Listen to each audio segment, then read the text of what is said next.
Ақ Ордада ауызашар беріледі дегендей, зайырлы мемлекеттің қағидатында бұл қаншалықты сай келеді? Халифат идеясы көтерілді. Түбінде сол саяси экономикалық мүдде жатқандай көрінеді да. Өте қоғамға зиянды нәрсе. Сол нәрсені көрген кезде салафилерден әрине біздің қоғам шошыды.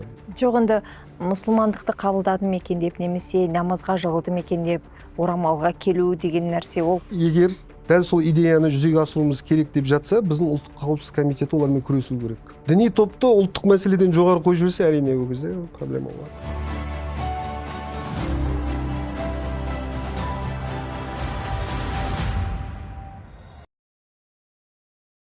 Армысыздар қымбатты Курсив Медиа KZ YouTube арнасының көрермендері. Бұл ертең үшін подкасты. Менің есімім Реза Тұрдағынқызы.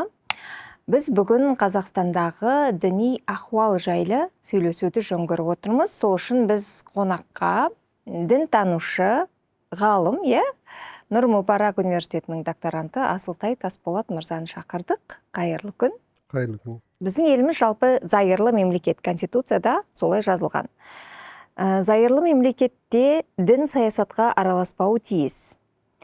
Дәл қазір біз дінді саясатқа араласты деп айта алмаймыз, бірақ біздің елімізде мемлекеттік деңгейде кейде бір діни атрибуттарға тән жоралғылар жасалып жатады. Мысалы, Ақ Ордада ауызашар беріледі дегендей, немесе президент барып құрбандық шалады дегендей. Мұның барлығы әрине дұрыс шығар, бірақ зайырлы мемлекеттің қағидатында бұл қаншалықты сай келеді?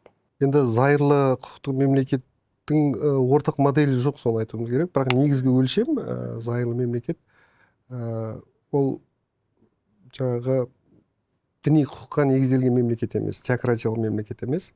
Бірақ зайырлықтың әртүрлі формалары болады. Соның ішінде өте классикалық зайырлық, ол Францияның зайырлығы. Дінді білім беру жүйесінен де мемлекеттік жалпылама дінді өте саяси өмірден алшақ ұстайтын. Бірақ зайырлықтың англосаксондық нұсқасы, мысалы Британия мен Американы алатын болса, ол жақтан негізінен In God we trust деп долларда да жазылып тұрады, және президенттер инаугурация кезінде де Библияға қол қойып ант береді. Одан бөлек президенттер әртүрлі діни топтардың, ықпалды діни топтардың тарихи рөлі бар, сол мемлекеттегі діни топтардың жөн жоралғыларына да қатысып отырады. Түркияны алып қарайық, зайырлы мемлекет. Ердоғанның билік басында өте көп отырды ғой сол кезде, мысалға. Зайырлы құқықтық мемлекет болғанымен мұсылмандық діни атрибуттарға өте көп мән беріп жасай береді. Сондықтан әлемде өлшемді, негізгі өлшемнің бірі ретінде шариғат немесе басқа да діни христиандықтың діни құқықтық жүйесіне негізделген конституция болмайды. Ал бірақ халықтың көпшілігі ұстанған дінге сәйкес электораттың да көңілін табу үшін кейде саясаткерлер немесе жалпылама халықтың басым көпшілігі ұстанатын мәдени бір болмысына айналып кеткен, тарихына айналып кеткен діндерге әртүрлі, қалай десем екен, басқосуларда, жиындарда орын беруі ол болып тұратын нәрсе. Батыс мемлекеттерінің даму моделінде олардың діннен ажырауы немесе зайырлы қоғамға айналу, олардың экономикалық ахуалына әсер ете алды ма, қалай ойлайсыз? Сіз енді экономист емессіз, дегенмен де. Тарихқа сәл сүңгіп, тарихи экскурс жасау керек болады. Батыс әлемінде жалпы діннің, оның ішінде шіркеу, католик шіркеуінің өте қатты, тіпті мемлекеттерден жоғары көптеген, былайша айтқанда, көптеген корольдар, монархтар билікке келу үшін католик шіркеуінің батасын алмай келе алмайтын да кездер болды. Және діни білім беру саласының барлығы сол шіркеулердің, тіпті Оксфорд секілді тарихы терең университеттердің өзін қарасаңыз, шіркеулердің жанында құрылған. Бірақ уақыт өте келе дін көп нәрсеге шектеу қойғандықтан, дін барлық жерді монополиялап алғандықтан, секуляризмге қарай өзгерді. Секуляризм діннің қоғамдық, саяси өмірдегі, қоғамдық өмірдегі ықпалының азаюы, былайша айтқанда. Енді нақтылап айтылғанда, ол жалпы шіркеуді көп жерлерді алып алған, көп жерлерді иелігінде алған, былайша айтқанда жер иеленуші үлкен монополистке айналып кеткен. Сол шіркеудің иелігіндегі нәрселерді мемлекеттің құрамына қайтару. Ол нәрсе Түркияда да болды, Ататүрік билік кезінде көптеген тарихаттардың, діни жамағаттардың қолындағы жаңағы жерлерді, тарихи орындарды мемлекеттің музей қылып меншігіне өткізу секілді. Дұрыс түсінуіміз керек, мемлекет деген не нәрсе. Макиавеллиді көбірек айтылады осы жерде, өте андай бетбұрысты. Қай түрлі дәуірдің ғалымдары, Иә, дін ақирет пен діннің мәселесін шешсін, ал жалпы адамдар осы өмірін өздері реттей алады. Сондықтан мемлекет туралы түсінікті, қоғам туралы түсінікті, қоғам саяси философияда өте үлкен серпіліс болды. Монтескье бар, одан кейін Джон Лок бар. Солар жалпы биліктің үш тармағынан бастап, заң шығарушы, адамдардың еркі, ол енді әрине феодализмнен капитализмге өту процесімен сәйкес келді. Жұмыс штабы пайда болды, одан кейін капитализмге қарсы да өте ықпалды саяси философия, марксизм шықты. Соның барлығы былайша айтқанда қоғамда үйісіп, дін әркімнің жеке мәселесі, белгілі бір дінге негізделген мемлекет емес, әртүрлі діни топтардың да құқықтары қорғалатын, былайша айтқанда толеранттылыққа негізделген діни мемлекет моделін жасауға алып келді да. Сондықтан зайырлы модель біртіндеп қалыптасқандықтан бір түсінушілік бар да, толеранттылық мәдениет ретінде қалыптасқан. Сол 30 жылдың ішінде бізде бір енді есейіп келе жатқан қоғам ретінде діни толеранттылық, дінді түсіну, дінді әркімнің құқығы ретінен бір шетінен кейбіреулерді қауіпсіздік мәселесі екенде қарауымыз керек. Секуритизация деген мәселе бар. Оның ішінде дін үлкен мәселеге айналып кетті. Және дін ұстанған адамдар да біздің соңғы 30 жылда енді фанатизмде барлығынан адамдар да өтіп, жекелеген адам қалай өтіп жатса өзінің діни өмірінде қоғамда солай өтіп жатқан сияқты көрінеді маған. Кез келген діни бағыт, ұстаным, мысалы миссионерлер, олардың белгілі бір миссиясы немесе өзіндік бір мақсаты болады ғой. Сол сияқты біздің, мен енді Қазақстанның мысалында ғана айтайын, біздің елімізге келіп жатқан түрлі ағымдардың да бір мақсаты бар сияқты көрінеді. Ол мақсаттың түбінде сол саяси, экономикалық мүдде жатқандай көрінеді да. Ол әрине, қатты конспирология берілсеңіз, барлығы бізді шпионға жіберген болып сөйтіп қарауға да болады. Жоқ, конспирологияның қатысы жоқ. Жоқ, жалпы деймін да, діни топтарға қатысты бір өте қатты сондай қарауға болады. Бірақ енді қалай біз мәдени өнімдерді сырттан қабылдайтын болсақ, дінде солай келуі мүмкін, мен оны жоққа шығармаймын. Өйткені миссионерлік деген нәрсе, ол шынымен де құқықтық бір категория. Миссионерлік, дінді жаю деген адамның бір құқықтарының ішіне де кіреді. Тіпті мынанша уақытта біз Орта Азияға мынанша христиан жасауымыз керек деген доктриналар бар деп те айтып жатады.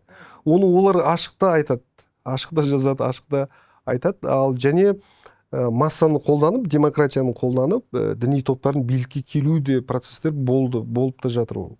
Мысалы массаға Ердоғанның мысалға билікте өте ұзақ уақыт қалуы, мысалға дінге өте қатты қысым болған кезде әскери диктатура болған Түркияда.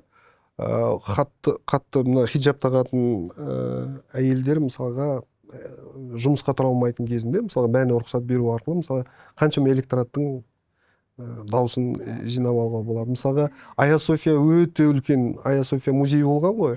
Соны қайтадан мешіт қылып ашу, ол медиада өте көп талқыланды. Рейтинг қалай түсіп бара жатады, сол тақырыппен бір көтеріп жіберсе, мұсылманның қорғаны болып шығады. Сосын таяу шығыстағы болып жатқан оқиғаларда, мысалға Түркия өзінің аймақтық держава ретінде, екіншіден және мұсылмандардың бір қорғаны ретінде. Палестинада болып жатқан оқиғаларды күн тәртібіне шығару арқылы да мысалға электораттың дауысын жинап жатады. Ол бар нәрсе, бірақ маңыздысы сол, ол заңнан асып жатыр ма, асып жатқан жоқ па? Бір саяси бір амбициялар болуы мүмкін, бірақ соны қаншалықты заңды түрде жасап жатыр деген. Әйтпесе қаншадан бірігіп, бір-біріне әлеуметтік қолдау білдіруі, бір топқа айналуы, ол егер заңнан аттамаса, ол адамзат тарихында бар нәрсе. Олай топтасу жүйесі 30 жыл алдын болмағандықтан, бізде барлығы орталықтанған жоспарлы экономика болғандықтан, ол нәрселер бізге мыналар қалай бұлай істеп жатыр деп ойлауымыз мүмкін. Саяси ұлттық қауіпсіздікке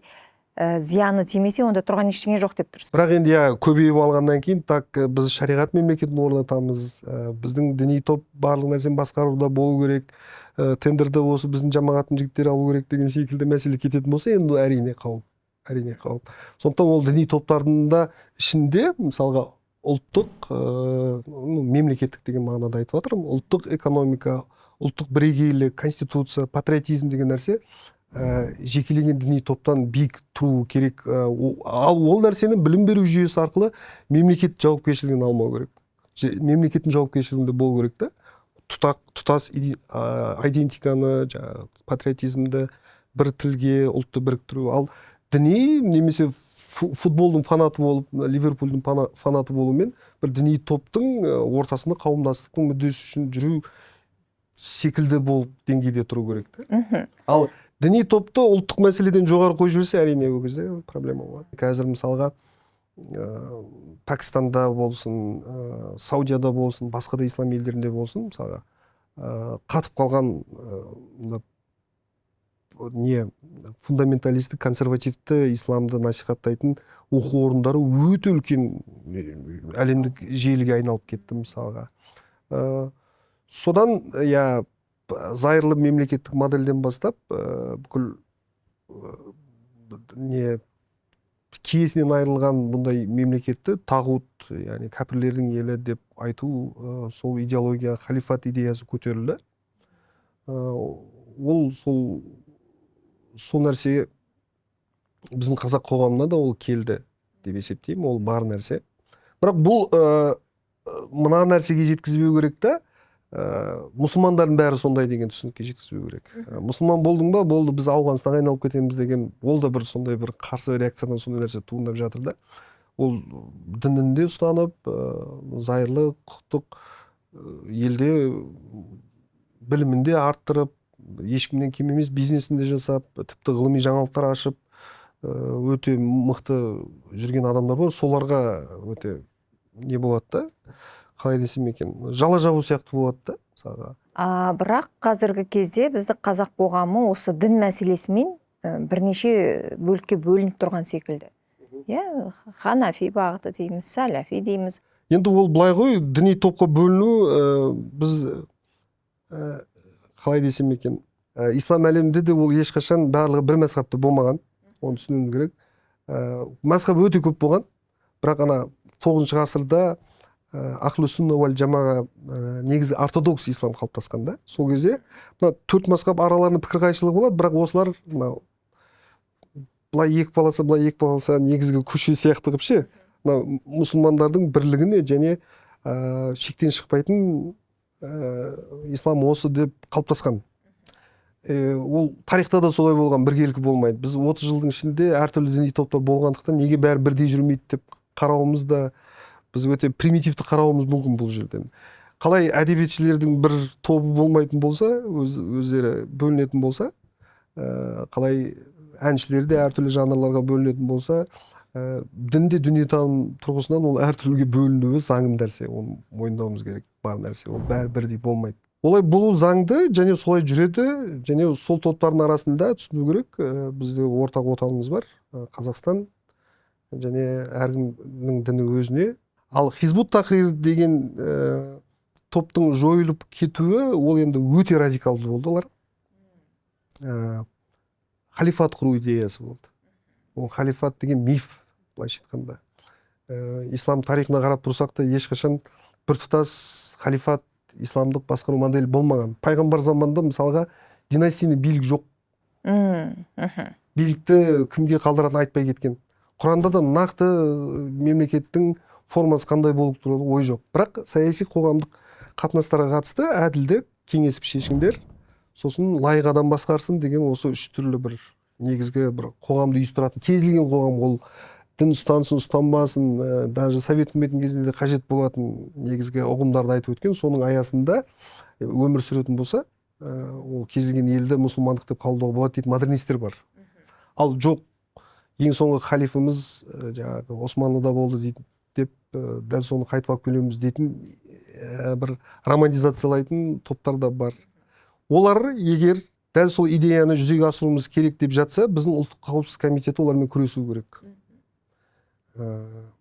Солар ол өте қауіпті идея деп есептеймін, халифат идеясы. Бірақ дегенмен қазір қоғамда мысалы сәләфилерден немесе тағы басқалардан қауіп көріп отырған бір тенденция бар ғой, оны жоққа шығара алмаймыз. Бар ғой, мен оны жоқ деп отқан жоқ. Оған не себеп деп ойлайсыз? негізі біздің күн тәртібінде осы дін мәселесіне қатысты онсыз да біз орыс тілді, қазақ тілді бөлінеміз ғой. Сол қазақтың тілі өзінің мәртебесіне жете алмады. Біздің саяси элита қазақ тіліне батыл шешімдер қабылдамады. Тура сол секілді екінші соққыда діни тұрғыдан келіп сенің бүкіл дәстүріңді мансұқтау. Мысалға беташар исламда жоқ деп қарау, анау жоқ деп қарау, мынау да жоқ деп қарау. Енді тарихқа қарайтын болсақ, жалпы ханафиліктің бір өзгеше өз мазмұны болған, өте гибкий да. Мазмұны исламға қайшы келмесе, кез келген дәстүр Құранда бар, хадисте бар, я жоқ деп қарамайды негізінен. Сол нәрселердің бәріне 70-40 жылы жоқ деген нәрселерге бәріне сол нәрселерді көрген кезде салафилерден әрине біздің қоғам шошыды. Бұл да біздің ұлттық болмысымызға шабуыл, мәдениетімізге шабуыл ретінде қарастырды, және ол қауіп болып көрінді.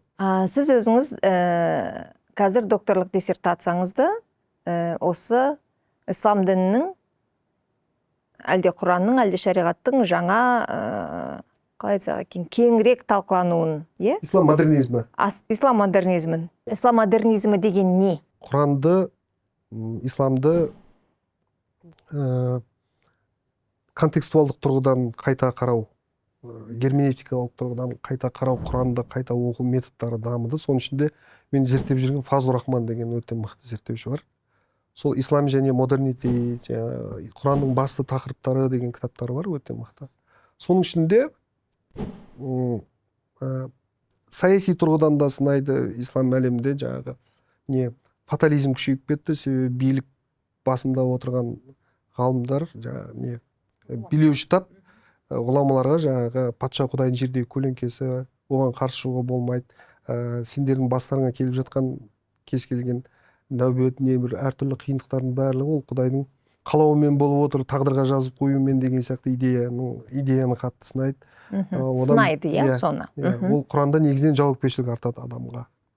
Құранда негізінен әр ісіңнің өзінің жауабы болады деп. Және индивидуалистік тұрғыдан жеке адамның Құдайдың алдындағы міндеті, жауапкершілік деген нәрсені анау қауымшылдықта жүрген доисламский араб қоғамына қайта өте үлкен нәрсені алып келді.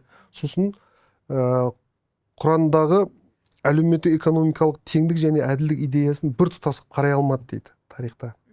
Әртүрлі прецеденттер, оқиғалар болады, соларға дәлел ретінде Құраннан бір аятты алып келу методы болды дейді. Одан кейін Құрандағы, исламдағы эпистемологияны сынайды. Эпистемология, білім. Білімнің өзегі не болды исламда тарихына қарайтын болсақ? Ислам философтары бар кезде әрине Құранды бір тұтас мазмұнда қарап, философиялық тұрғыдан бір өте керемет методты ойластырып тауып еді философтар. Одан кейін одан көз жазып қалдық дейді. Мысалға, құлдар, әйелдер, жетімдер, тағы да неге жаугершілік кезінде пленге түседі ғой? Тұтқындар. Соларды Құранда негізінен өте әлеуметтік әлсіз топ ретінде айқындап, солардың құқығын көтеруге қатысты күшті шешімдер бар еді дейді. Соның бәрін сол идеалға қарай жүрудің орнына орта ғасырда эпистемологияда хадистерде өте көп керісінше оған қайшы келетін хадистер көбейіп кетті дейді. Және хадистердің Құраннан қасында хадистердің бір источник ретінде қарастырылуы, негізгі источникті имам Шафиидің кезінен басталады. Имам Шафии аяттармен бірдей қарастыра бастады хадистерін. Ал хадистердің аутенттілігін, нақты пайғамбардың аузынан шыққандығын негіздейтін методология өте әлсіз. Дәл қазіргі ғылым тұрғысынан қарайтын болсаңыз, мысалға хадисте жеткізушілердің тізбегі, классикалық усул хадисте қарайтын болсаңыз, мутаватир, заиф, солардың барлығына кішкене сын күшейді. Енді классикалық модернистер тіпті хадисті алмау керек, источник ретінде қарастырмауымыз керек, Құран мен ақыл ғана болу керек, ақыл Құранға қайшы келмейді, Құран ақылға қайшы келмейді деп радикалды кеткендер бар. Бірақ бұл жерде бір хадистердің де аяттарында контекстін түсінуіміз керек деген метод пайда болды. Соның ішінде жаза құқығына қатысты Фазлур Рахман өте күшті идеясы бар. Жазаның формасына емес дейді. Мысалы, ұрының қолын шап деген аят бар. Бірақ оның тарихта соны көп қолданбаған. қолданбауға тырысқан. Себебі ол үкім дұрыс емес шығып қалса, қол шабылған адам қолын қайтып әкеп беру қиын ғой мысалға. Екінші, ол экономикалық тұрғыдан да тиімсіз.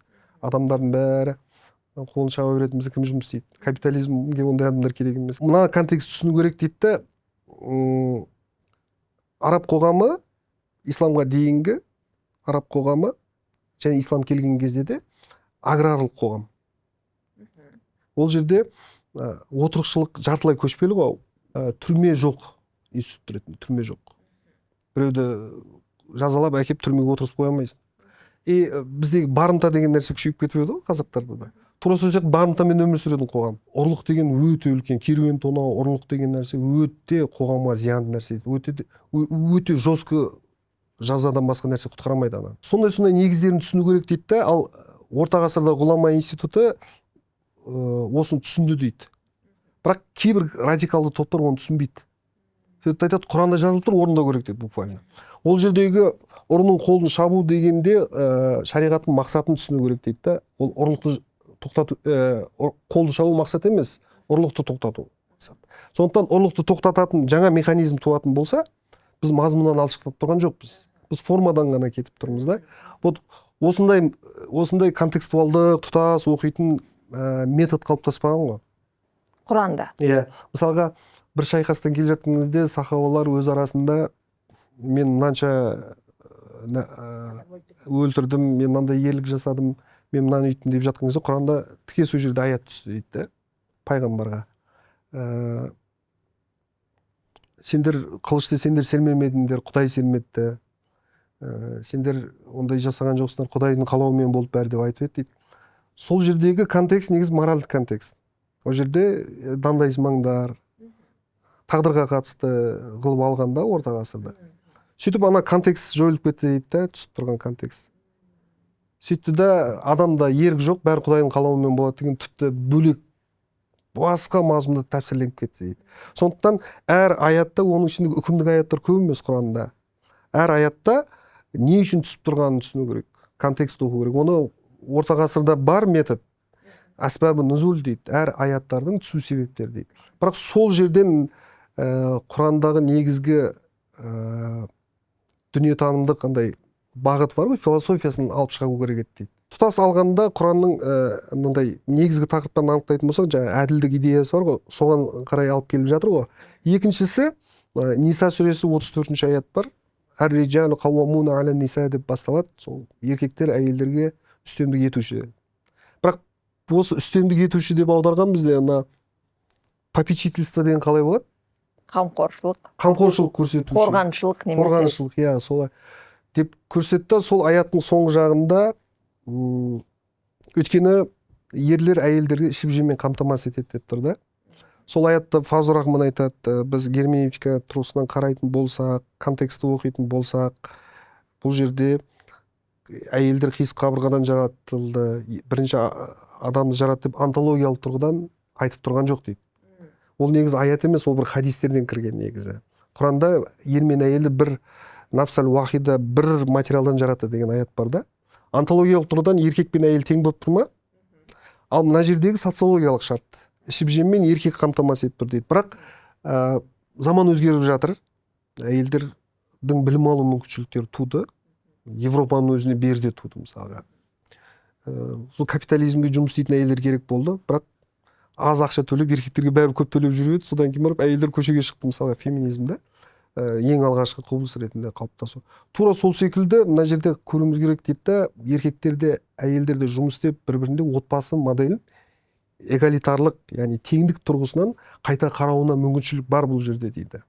Хадистің өзінде, аяттың өзінде ішіп жеумен қамтамасыз етеді деген. Сосын жаңағы оның ар жағына кететін болса, ең қиын жері сол, әйелдердің тілдерін алмасаң не істейсіңдер дейді. Сол кезде бірінші әйелдер сіздің тіліңізді алмаса не істейсің дейді ғой. Онда бірінші түсіндіріп айту керек, әңгімелесіп жеткізуге тырысу керек.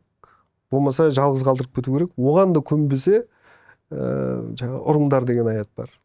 дараба деген етістік сол дау болады. Енді қазіргі заманға бейімдеп дараба деген оның жүрегін жаралау деген секілді әртүрлі тәпсірлер бар. Фазыл Рахман айтады, ол жерде ұр деп тұр дейді. Бірақ дейді, ол міндет қылып тұрған жоқ саған, бір шешім ретінде ұсынылған нәрсе ретінде тұр. Жаңағы жалғыз қалдыру, үйту деген секілді. Бірақ ол мұсылманның негізгі міндетінің бірі емес дейді, және ол аятқа мысалға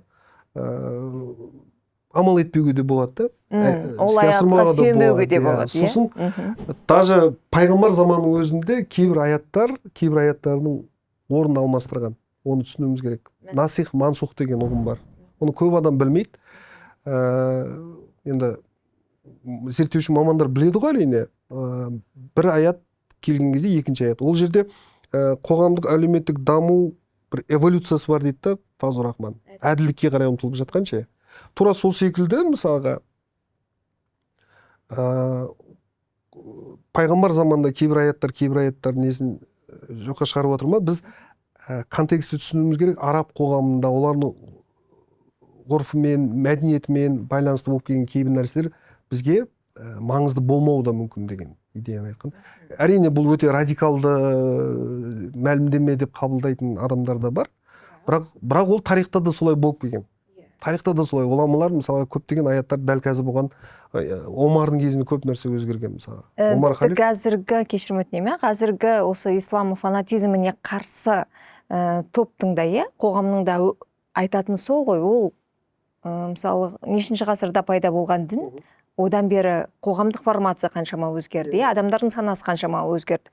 Біз неге сол кезеңдегі үкім болып түскен дүниені қазір ол бізге жарамауы мүмкін ғой. Және ол заңдылық қой, сондықтан исламдық модернизм деген ол біздің қоғамға, дәл қазір қоғамға керек нәрсе сияқты, және көбірек насихатталу керек сияқты. Сол метод жаңағы аспабы нузул әр контексті дұрыс түсіну жағынан өте мықты. Даже Матрудиді өте көп мақтап өтеді сол кітабында. Матруди Құранға өте жақын және ақыл қорытындыларын жоққа шығармайтын, өте рационалды сондай теологиялық дәстүрді қалыптастырды дейді. Сол Матрудидің сөзі бар екен. Мен қай кітабында екен білмеймін, өзі екі кітап, кітабы таухид. Сол кітабында мансух сөзін қолданады. Пайғамбар заманында кейбір үкімдердің басқа географияға, басқа жерге келген кезде біз оны ғұрфи немесе ақли нәсх жасауымыз керек деген. Я ғұрыппен, өзімізге тән ғұрыппен, әдет дәстүрмен алмастыруымыз керек, немесе рационал тұрғыдан жаңа ақли бір шешім табуымыз керек деген сөздерді айтқанда, мысалы орта ғасырда оларды айту проблема болмаған. Сол дәстүр үзіліп, ислам әлемінде қалай не пайда болады? Фидеизм дейді ғой. Сенімге емес, негізінен кітапта жазылған нәрсеге ғана мән беруіміз керек деген христиан әлемінде пайда болған фидеизм деген терминді қолданып көрейік. Сол күшейіп кетті де, ол білім беру жүйесіне кетті. Сөйтті білім беру жүйесінде философиялық пәндерін бәрін алып тастап, орнына тек қана нақли, яғни діни дисциплиналарды оқыту керек деген жүйе ислам әлемінде шынымен де ақыл ойдың тоқырауына және шариғаттың, исламның жалпы заманға бейімделе алмауына алып келді. Бірақ енді мұсылманның бәрі ондай деген сөз емес. Исламмен қатар қазіргі заманның өркениеттің бүкіл игілігін қатар көріп жүрген адамдар өте жетеді, және дін адамдарға өте қажет компенсаторлық қызметі бар дүниетаным формасы, оны жоққа шығара алмаймыз. Сосын жалпы адамдардың сыртқы формасына қатысты. Дінге берілген адам міндетті түрде белгілі бір киіммен, немесе жаңағы шашына қатысты форманы ұстануы керек па? Ол келе жатқан дәстүр ма, әлде шынымен де сол Мұхаммед пайғамбардың кезінен қалған дүние ма, хадисте жазылған ба? Фазыл Рахманның Status of Women in the Quran деген күшті бір мақаласы бар, бір 30-35 беттік, өте мықты жазылған. Құрандағы елдің мәртебесі. Мәртебесі. Соның ішінде сегрегация болған жоқ деп айтады. Құрандағы сол орамалға қатысты аяттың басында негізі еркектерге түскен да аятта.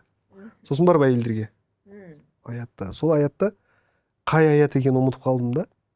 Сол аятта айтады. Пайғамбардан барлығы бір мәжілісте отырған кезде, жалпы сол кезде түскен болу керек, егер түсу себебін қарайтын болсақ.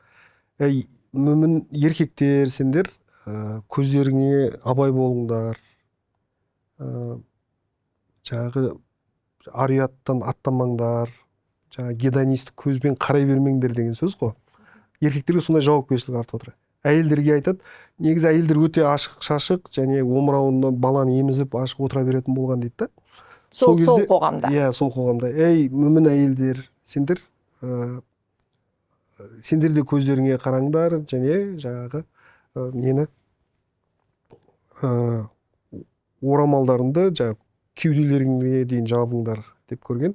Сосын өздігінен көрінетін жерлер болмаса, мына жерлердің бәрін қатты ашық болып киінбеңдер деген ғой. Енді контексті қарайық. Бұл аят бар. Аят бар, иә. Аят бар.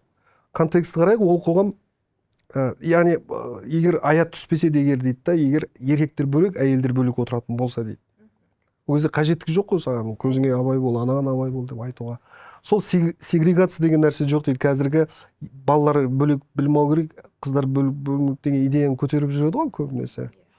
Ондай арнайы мектептер де бар. Дін жоқ жерлерде де сондай, ислам дінін ұстанбайтын елдерде де ол нәрсе ұстанады. Ол жерде проблема да көтеріп тұр да, сол кездегі шешім тұр да ол жерде. Яғни ер мен әйелдердің арасында бір ар ұяттан аттап кету, харасментке бару деген секілді нәрселердің сол кездегі шешімі ол, былайша айтқанда. Одан кейін бір зерттеулер бар, бірақ мен онша нақты бір аргументациясы онша өтпеді маған енді, былайша айтқанда. Әйелдердің статусын білдірген деп айтып жатады да, жаңағы пайғамбардың ғана туыстары киінген, басын орайтын болған деген секілдше. Мүмкін солай шығар.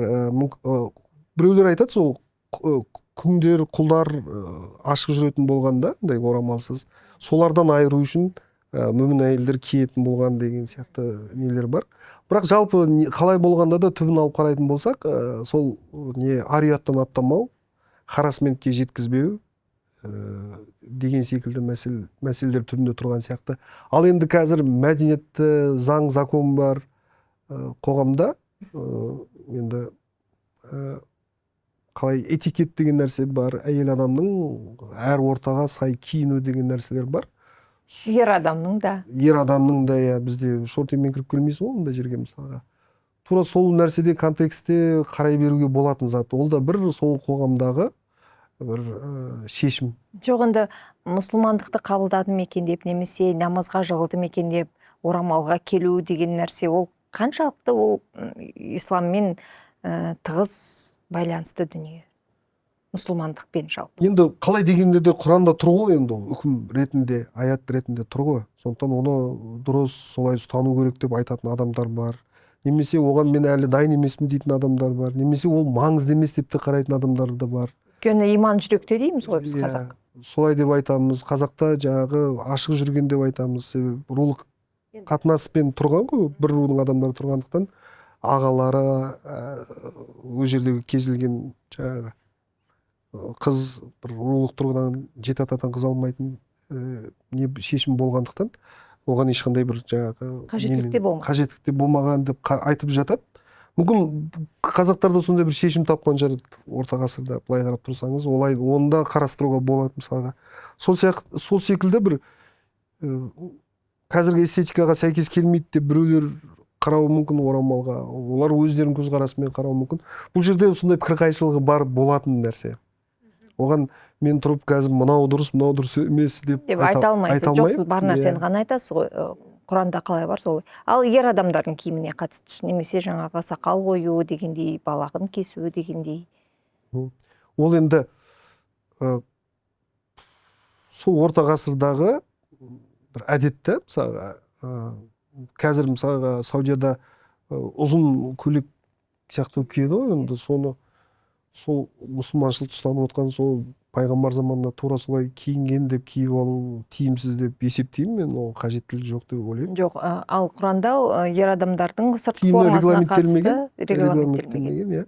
Бірақ хадистерде бар шығар, сүннет деп айтып жатады ғой қоюды. Сақал қою сүннет деп жатады. Енді сақал қоюды эстетика тұрғысынан да қойып жүрген адамдар бар. Рабочий, не рабочий деп айтып жатады ғой қазір. Иә. Сондықтан ол маңызды зат емес мен үшін деп ойлаймын енді өзім. А кейбір дін ұстанатын адамдар үшін шынымен де атрибут ол. Атрибут ретінде көрсетіп жатады да. Бірақ дәл соған қарап та мысалға хиджаб таққандарды солай киінгендерге де нені де қабылдамаймын да мен, дискриминация жасаушы сырт несіне қарап. Мүмкін ол да Ол оның жеке шаруасы болу жеке керек қой шаруасы, негізі. ол да болмауы керек. Көп әйел алушылыққа қатысты. Бұған қатысты модернистердің пікірін айтайын мен. Ақыры модернизм тақырыбынан бастадық қой. Көп әйел алуға қатысты аяттардың барлығында сендер әділдік ұстанамайсыңдар деген тұрады. Соны Алжир ме, Тунис пе ұмытып қалдым. Сол жақта осыған негіздей отырып, Құранның өзіне негіздей отырып, әділдікті ұстанамайсыңдар деген моральдық бір императив тұр ғой. Соны бір құқыққа айналдырайық біз. Әділдік ұстану маңыздырақ, жаңағы көп әйел алудан гөрі. Әділдік ұстанамайсың деп тұрғандықтан Құдай барлығын білуші, сондықтан рұқсат берілмейді деп шешім тапқандар бар. Екіншісі, Фазлур Рахманның айтуынша, пайғамбар дүниеден өткеннен кейін ғұламалар жаңа жерлер жауланып алған кезде өте көп нелер түсті дейді, тұтқынға жесірлер, сосын жетім қыздар түседі ғой. Солар негізі пайғамбар заманында да сол жетім қыздарды балиғат жасқа дейін өсіріп, содан кейін малымен түседі, кейбіреулер малымен бірге несін бостандық беру керек болған дейді. Сол кезде арабтар сол малын бергісі келмей, сол қызды одан да балиғат жасына келген кезінде, оларда ертерек болған көбінесе. 9-10 жасында, 11 жасында есейіп кетеді деп есептеген да, мысалы. Ол бір мәдениеттің бір сол кездегі бір ненің мәселесі да. Үйленіп ала беретін болған дейді. Аяттардың барлығында сол жесірлерге қатысты айтылған дейді, сол малын бөліп бермеу үшін деп айтылған. Азат әйелдер неге емес, кәдімгі әйелдерге қатысты емес, күң болып түскен әйелдерге қатысты айтылған бостандық берген кезде сол мал мүлкін бөліскісі келмей, одан да әйел қылып ала салатын. Сол туралы аят бар ма? Деп, 4-5 аят бар ғой, жаңағы көп әйел алуға қатысты. Көпшілігі сол күңдермен байланысты контекстте түсіп тұр дейді. Сосын жаңағы жетім қыздарға байланысты аяттарға қатысты түсіп тұр дейді. Құран идеал ретінде қойған заттар бар, бірақ ислам құқығында кейін ол жүзеге асамай қалған заттар бар. Біз сол нәрселерге қарай жаңа шешімдер іздеуіміз керек деген бір мынандай прогрессивті, алға ұмтылатын және қоғамдық қатынастарды статикалық қатып қалған нәрсе емес, бір Құранды ешқашан сарқылмайтын бір әділдік идеясының бір бастауы ретінде қарап, және оны модификация жасап отыру керек дейтін идеяның аясында да ғалымдар, ғұламалар көбейген. Дәл қазір бізде діни осындай тартыстар, көзқарас алуандығы өршіп тұрған кезде біздің елімізге осындай модернистік көзқарастағы ислами жаңағы ілімді таратуға не кедергі деп ойлайсыз? Мен сол қазір татар ғалымдар бар ғой, Дамир Мұхитдинов деген өте мықты кісі бар. Бізге Нұр Мүбарак конференция келген кезде келді, одан кейін көрдім мен ол кісіні, в общем. Кітаптарын көп оқып жүрмін ше. Сол кісі современный исламский мыслитель деген өте керемет кітап жазды. Соның ішінде Фазлур Рахманды да, сосын ислам феминизмі деп дамытып жүрген Амина Вадуд деген кісі бар. Rereading of Quran by Women's Perspective деген методы бар. Әйелдердің перспективасына Құранды қайта оқу деп осыларға бір шешім ұсынған. Соларды насихаттап жүрді ол кісі, жаңағы ислам модернистерінің 20 томдығын шығарып жатыр да.